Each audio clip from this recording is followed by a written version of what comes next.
Kita apa ini? Kita cerita waktu nak cerita sikit lah. Macam mana kita nak khusyuk dalam solat, dalam sembahyang. Nak cuba dulu belajar macam mana kita nak khusyuk dalam sembahyang. Sebab bila kita sembahyang ni, kita ada rasa was-was kan. Rasa was-was, macam-macam lah.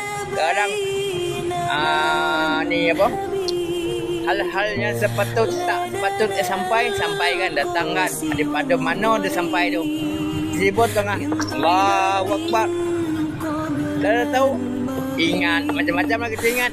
Bonus tu kita tak fikir, ingat kereta tayar pancit lah, ingat tak tahulah apa yang kita ingat kan. Jadi macam mana kita nak khusyuk dalam sembahyang kalau semua dunia kita ingat?